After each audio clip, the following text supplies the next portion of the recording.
Hello friends, welcome back to my channel. ఈరోజు నేను మీకు ఒక 5 టిప్స్ చెప్తానండి. వచ్చేసి మనీ సేవింగ్ టిప్స్ అనమాట. 5 చెప్తాను. సో ఇవేంటంటే నార్మల్గా మన ఇంట్లో వేస్ట్ మెటీరియల్ ఉంటుంది కదా. సో ఈ వేస్ట్ మెటీరియల్ని మనం పడేయకుండా వీటిని ఎలా రీయూజ్ చేసుకోవచ్చు అనేది మీకు చూపిస్తాను. సో ఫస్ట్ ఏంటంటే ఈ బాక్సెస్ మీ అందరికి ఐడియా ఉంటుంది కదండి, ప్రతి ఒక్కరి ఇంట్లో ఉంటాయి కూడా. సో ఇవేంటంటే మనం బయట ఫుడ్ ఆర్డర్ చేసుకున్నప్పుడు ఇటువంటి బాక్సెస్ అనేవి వస్తాయి కదా, సైజెస్ వారీగా వస్తాయి. సో నేను ఇప్పుడు ఈ పెద్ద బాక్స్ని ఇలా యూస్ చేస్తున్నాను అనమాట. ఇవి చాలామంది పడేస్తూ ఉంటారండి. మనం ఇవి రిఫ్రిజిరేటర్లో అయితే స్టోర్ చేసుకోలేము, బికాజ్ ఎందుకంటే ఇవి ఎయిర్ టైట్ కంటైనర్స్ కాదు కదా, అండ్ అలాగే BPA ఫ్రీ కూడా కాదు మనం వచ్చేసి సరుకులు స్టోర్ చేసుకోవడానికి. సో వీటిని మనము ఎలా యూస్ చేసుకోవచ్చు అనేది చెప్తాను. ఇక్కడ నేను కూరగాయలు కట్ చేస్తున్నాను కదండి, ఈ వేస్ట్ అంతా వస్తుంది కదా. సో మనకు డస్ట్బిన్ ఎక్కడో ఉంటుంది, మనం అక్కడికి వెళ్ళి మళ్ళీ ఇవన్నీ పడేయాలంటే కొంచెం కష్టంగా ఉంటుంది, అంటే కొంచెం లాంగ్ అవుతుంది.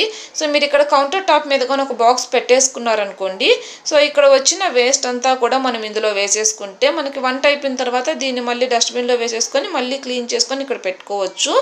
సో వీటికి పైన క్యాప్స్ కూడా వస్తాయి కాబట్టి మనకి పురుగులు కానీ అలా ఏమీ వాలకుండా కూడా ఉంటాయి అన్నమాట. నార్మల్గా ఇవి బయట చిన్న డస్ట్బిన్స్ కొనాలంటే మనకి మినిమం 200 రూపీస్ ఉంటుంది. సో అలా కాకుండా దీన్ని ఇలా యూస్ చేసుకోవచ్చు. అండ్ సెకండ్ టిప్ ఏంటంటే, మనకి ఎక్కడైనా కూడా స్పేస్ అనేది ఎక్కువ వేస్ట్ అవుతుంది అనుకున్నాం అనుకోండి, అక్కడ మీరు ఈ టిప్ అనేది యూస్ చేయొచ్చు అనమాట. ఇక్కడ మనకి డోర్స్ దగ్గర స్పేస్ అనేది మిగిలిపోయింది.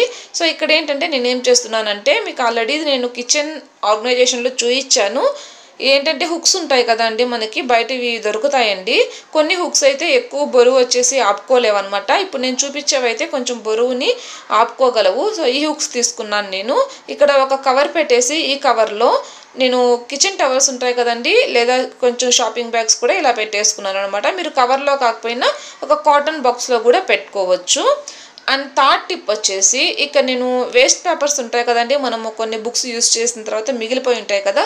సో అటువంటి పేపర్స్ తీసుకొని ఒక 6-7 పేపర్స్ తీసుకున్నా సరిపోతుంది. ఇలాగా ఫోల్డ్ చేసుకొని ఇలా 2 ఫోల్డింగ్స్ అండి కట్ చేసేయండి. వాటిని కట్ చేసిన తర్వాత పిన్ మిషన్ తీసుకొని వీటిని పిన్ చేసేయండి. నేనైతే కార్నర్స్ అలాగే మిడిల్లో 3 పిన్ చేశాను అనమాట. సో ఇలా పిన్ చేసుకొని నెక్స్ట్ మన ఇంట్లో ప్రతి ఒక్కరి ఇంట్లో ప్లాస్టర్ ఉంటుంది కదండి. సో ప్లాస్టర్ తీసుకొని ఇలాగా ఒక హాఫ్ వచ్చేసి నేను ఇక్కడ బుక్ మీద వేసాను, ఈ పేపర్స్ మీద, అండ్ హాఫ్ వచ్చేసి పైన ఉంచేసాను అనమాట.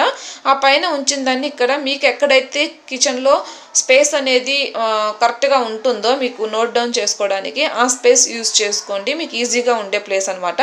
సో నాకు ఇక్కడ కొంచెం ఈజీగా ఉంటుంది అండ్ వాటర్ ఎక్కువ తగలవు కాబట్టి నేను అక్కడ దాన్ని హ్యాంగ్ చేసేసాను. సో ఇక్కడ ఏంటంటే నేను ఇక్కడ ఏమైనా సరుకులు అయిపోయాయి అనుకోండి, ఇలా నోట్ చేసి పెట్టేసుకుంటాను.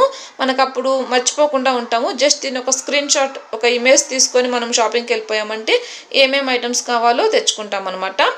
అండ్ నెక్స్ట్ టిప్ ఏంటంటే, 4th టిప్ అండి. నేను ఈ థమ్స్అప్ బాటిల్స్ ఎలా ఉంటాయి కదా, వీటిని ఇలా యూస్ చేసుకుంటాను అనమాట. సో ఫస్ట్ అయితే నేను పైన పేపర్ తీసేసి దీన్ని ఇలా కట్ చేశాను. సో ఆ క్లిప్ మిస్ అయిందండి, సారీ. దీన్ని ఎలా కట్ చేశాను అనేది ఇప్పుడు నేను మీకు చూపిస్తాను, ఎలా కట్ చేశాను అనేది. సో ఫస్ట్ అయితే నేను ఇక్కడ మనకు అవసరమైనవి సిజర్ అలాగే నైఫ్ అండి. నైఫ్ని కొంచెం వేడి చేసి ఇలా ప్రెస్ చేశాను అనమాట. అది కొంచెం హోల్ పడిన తర్వాత నేను సిజర్ తోటి కట్ చేసేసానండి మొత్తం కూడా. సో ఇక్కడ నేను ఒక బాక్స్ అనేది కట్ చేసుకున్నాను కదా, స్మాల్ది. అండ్ తర్వాత పైన కూడా ఈ క్యాప్ సైడ్ కూడా నేను ఇది కట్ చేసుకుంటున్నాను అనమాట ఇక్కడికి. సో దీన్ని కూడా నేను యూస్ చేస్తాను. ఈ బాటిల్లో మనకి 2 యూజెస్ ఉన్నాయండి, అండ్ ఇంకా చాలా యూజెస్ ఉంటాయి. అవి నేను నెక్స్ట్ చూపిస్తానండి. అవి నేను తీసి పెట్టాను ఆల్రెడీ ఎప్పుడో, బట్ అవి మిస్ అయ్యాయి అనమాట. నేను ఒకసారి చూస్తాను, అవి కానీ ఉంటే వాటినే షేర్ చేస్తాను, లేదంటే నేను సపరేట్గా వీడియో తీసి షేర్ చేస్తాను. ఇప్పుడు ఈ రెండిట్లో నేను ఇది వచ్చేసి ఒక కంటైనర్ కదండి, జస్ట్ మనకి మెజరింగ్ కప్ ఉంటుంది కదా, అలా యూస్ చేస్తున్నాను అనమాట. అలా హీట్ చేసేటప్పుడు ఎక్కువ హీట్ పెట్టొద్దండి, అది పాడైపోతుంది. అంటే అది మనకి కుచ్చుకోకుండా హీట్ చేసుకుంటే ఇక్కడ కొంచెం వంగుతుంది అనమాట. వంగినప్పుడు ఏంటంటే మనకు కుచ్చుకోకుండా ఉంటుంది. సో దీన్ని మనం 2 వేస్లో యూస్ చేసుకోవచ్చండి. ఇది ఇంకో టిప్ అనమాట. సో ఇక్కడ మనం ఏదైనా మిగిలిపోయిన సరుకులు ఉంటాయి కదా, సో వాటికి ఇలా మనం పెట్టేసుకున్నామంటే అవి గాలిపోకుండా ఉంటాయన్నమాట. అండ్ ఇంకో టిప్ ఏంటంటే, దీంతోనే మనము ఏదన్నా చిన్న జార్స్లో వేయాలి అంటే ఏదన్నా ఐటమ్స్ మనకి కింద పడిపోతూ ఉంటాయి కదండి. సో అలా పడిపోకుండా ఉండాలంటే ఈ క్యాప్ని ఇలా పెట్టేసుకొని దీంట్లో కనుక మనం వేసామనుకోండి ఏదైనా కూడా, అప్పుడు మనకి ఇవి కింద పడకుండా ఉంటుందన్నమాట. కొంచెం ఎక్కువగా ఉంటుంది కదా పైన దీనికి, కాబట్టి కింద పడిపోకుండా ఉంటుంది. సో ఈరోజు టిప్స్ అయితే ఇవేనండి. మీకు కనుక ఇవి నచ్చితే తప్పకుండా లైక్ చేయండి, అలాగే తప్పకుండా షేర్ చేయండి, అండ్ తప్పకుండా సబ్స్క్రైబ్ కూడా చేసుకోండి, నోటిఫికేషన్ బెల్ కూడా ప్రెస్ చేయండి. ఓకేనా? Thanks for watching. బాయ్.